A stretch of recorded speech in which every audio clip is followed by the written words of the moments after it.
So this is the way of astrology, step 1, and this is part B because I have no subscribers, so I've got a 15-minute limit with YouTube. So once I get some subscribers, we can go as long as we want. So anyway, astrology is huge, as I said in part 1 or part A. Where do we begin? We could begin with the signs of the zodiac, but somehow the zodiac's a circle and there's no obvious beginning or end, no obvious starting point. You could say, let's begin with Aries, the sign of springtime. The only thing is that in Australia, the sun's in Libra when it's springtime. So maybe you start with Aries, but maybe not. We could begin with the planets, and that's the sun, a circle with a dot in the middle. But the sun it's too much to begin with. You're talking about any sign is huge, and it's complicated and complex, and it's got subtleties, and it's got different parts within each sign, and it's really complex, and so we can't really begin with the planets. The other thing is that you could think, okay, instead of the sun, we'll begin with the moon, but the moon has no light of her own. The moon shines by reflected light. The moon reflects the sun. So you can't really understand the moon unless you understand the sun. So we can, on the other hand, begin with the houses, and those are the angles, the ascendant and the 7th house cusp, the descendant, right?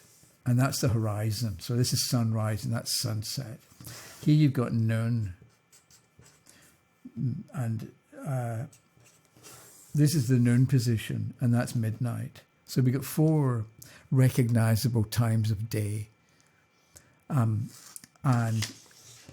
the horoscope is divided into 12 segments called houses, and we'll get to what they mean. But we can begin with what I think. What we're going to do is we're going to begin with the ascendant, and I have to just give you some key ideas.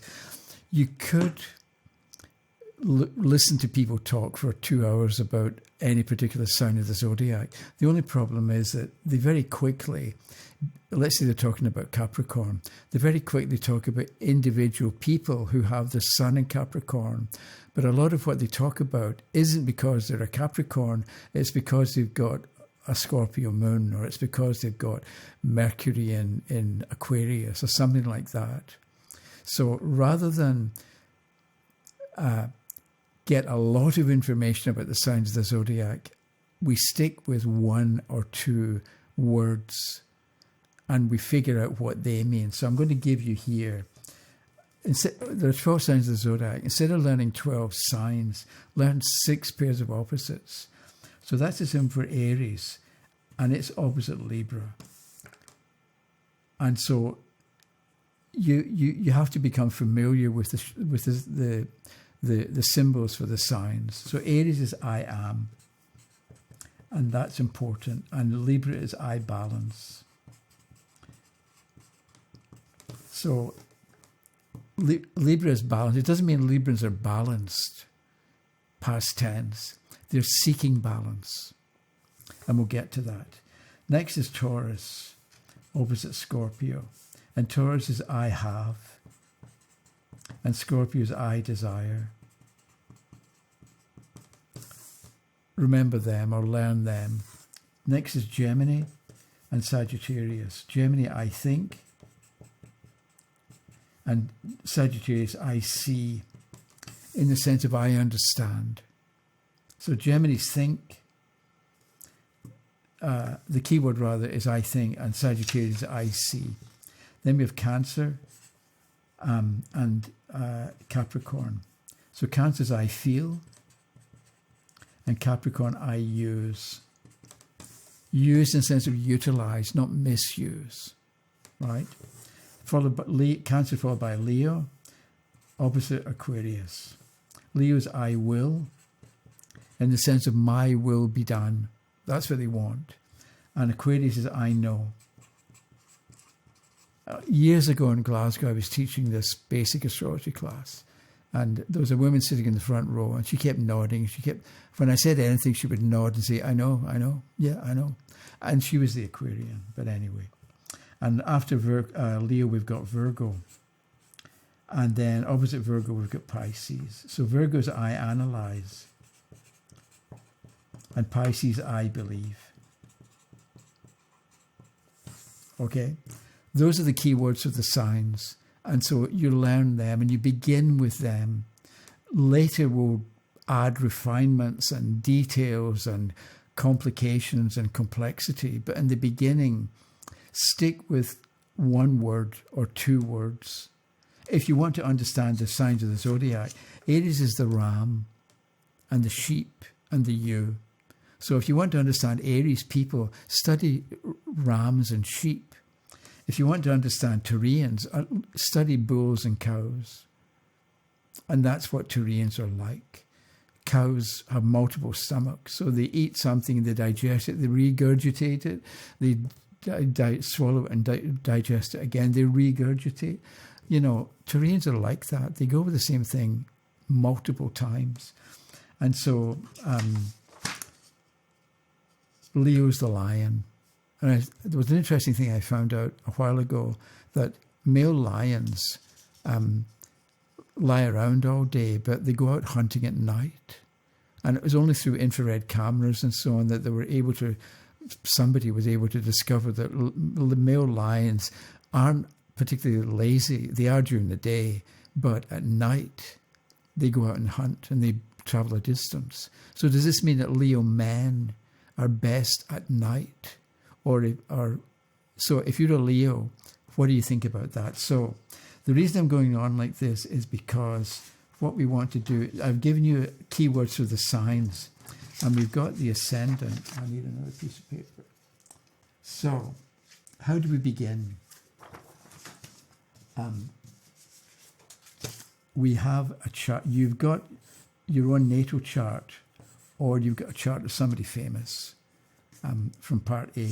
And we've got the Ascendant here, and you start with one thing, and you put, for example, I have Aries rising. We put Aries on the first house cusp, and then you stop. You don't rush ahead and add in the planets and the signs and other cusps and have the whole chart in front of you. You don't do that. It's too much. It's too confusing. You'll get nowhere. What you do is you begin with the sign on the cusp. Based, not whole sign, forget that. You've done the calculations and you've got a certain degree on the sign, but we're going to add the degree next. In the beginning, you begin just with the sign, and you've got here Aries I am, and you stop and you give yourself 2 or 3 days, and all you think about is, what does that mean? So I have Aries rising, and we know the first house is the self. Right, so my statement is, I am myself. What does that mean? It can mean, and so you think about you and your life and what's happened, and because the Ascendant represents how you come across to other people on a one-to-one relation, on a one-to-one basis, think back to when you were little, the kinds of things that people told you, or the kind of advice that they gave you. So I have Aries rising. Aries rushes, right? They rush into things. Even when I was 50, I would go down to the mall locally and buy groceries. And there was a fellow I used to bump into periodically. And every time I saw him, he would tell me to slow down. Because I always seemed to be, well, maybe I was rushing. But I don't rush all. When I'm sitting in my basement room here, I don't really do much of anything. I don't rush around. But when people see me, they think I'm busy all the time. So think about the sign on the Ascendant, your Ascendant, because it tells you about you. And it's part of your path. The seventh house over here is Libra in my case. It shows really what you're meant to become, but we'll get to that later. All we're doing in the beginning is looking at the sign on the cusp and giving ourselves a while to think about what it actually means. So if you have Taurus rising, I have myself. What does that mean? How does it work out? What do people tell you? What do people say? What do you think about yourself?